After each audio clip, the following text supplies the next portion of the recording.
Ciri-ciri, sifat, dan struktur dasar algoritma. Kita bahas terlebih dahulu tentang ciri-ciri algoritma.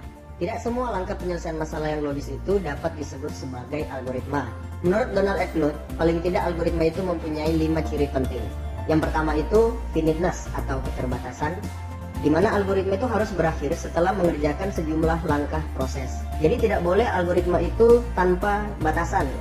Jadi dia harus dalam bentuk keterbatasan.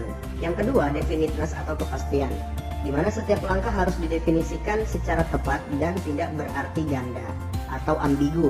Yang ketiga, dia harus memiliki input, ya, di mana algoritma itu paling tidak memiliki 0 atau lebih data masukan. Yang keempat, output atau keluaran, di mana algoritma juga harus memiliki 0 atau lebih hasil keluaran. Yang terakhir, effectiveness atau efektivitas, di mana algoritma itu harus efektif. Langkah-langkah algoritma itu dikerjakan dalam waktu yang wajar. Nah, selanjutnya sifat dari algoritma itu, yang pertama, dia tidak menggunakan simbol atau sintaks dari suatu bahasa pemrograman tertentu. Yang kedua, dia juga tidak tergantung pada suatu bahasa pemrograman tertentu. Yang ketiga, notasi-notasinya dapat digunakan untuk seluruh bahasa manapun. Dan yang keempat, algoritma dapat digunakan untuk merepresentasikan suatu urutan kejadian secara logis dan dapat diterapkan di semua kejadian sehari-hari.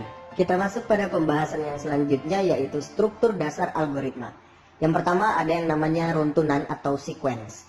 Nah, sebuah runtunan ini terdiri dari satu atau lebih instruksi, di mana setiap instruksi itu dikerjakan secara berurutan sesuai dengan urutan penulisannya.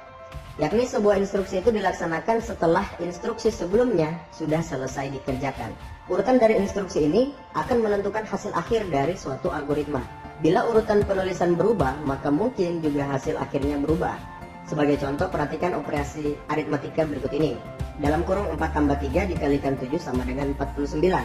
Tetapi bila urutan aksinya kita ubah, maka hasil keluarannya akan berbeda. Misalnya, kalau kita ubah 4 ditambah dalam kurung 3 kali 7, itu hasilnya adalah 25. Contoh lain dari runtunan aksi adalah algoritma penukaran dua bilangan bulat. Yaitu yang pertama kita deklarasikan misalnya A, B, dan C sebagai bilangan bulat. Lalu kita masukkan nilai A dan B.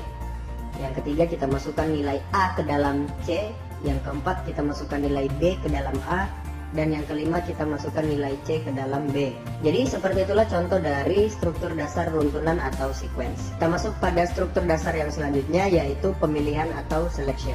Kadangkala terdapat suatu kejadian yang baru akan dikerjakan jika suatu kondisi tertentu telah terpenuhi. Pemilihan yaitu instruksi yang dikerjakan dengan kondisi tertentu, di mana kondisi ini adalah persyaratan yang dapat bernilai benar atau salah. Jadi satu atau beberapa instruksi hanya akan dilaksanakan apabila kondisi bernilai benar. Sebaliknya, apabila salah maka instruksi tidak akan dilaksanakan. Sebagai contoh kasus pemilihan atau selection adalah dalam penentuan bilangan genap atau ganjil seperti berikut ini. Yang pertama, masukkan bilangan sebagai sebuah bilangan bulat. Yang kedua, bagi bilangan dengan angka 2, simpan nilai sisa pembagian dalam variabel sisa. Yang ketiga, jika nilai sisa sama dengan 0, maka kerjakan langkah keempat. Langkah keempat itu adalah tampilkan kata genap ke layar komputer. Yang kelima, jika nilai sisa tidak sama dengan 0, maka kerjakan langkah 6. Di mana langkah 6 ini adalah perintah untuk menampilkan kata ganjil ke dalam layar. Ketujuh, selesai. Jadi di sini apabila salah satu kondisi sudah terpenuhi, maka akan dijalankan instruksi sesuai dengan kondisi tersebut. Struktur dasar yang selanjutnya yaitu pengulangan atau repetition.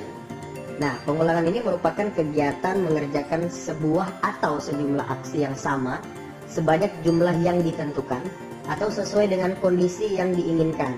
Beberapa statement pengulangan di bahasa pemrograman yaitu for, while, do while, repeat until, for down to do, for to do, dan lain-lain.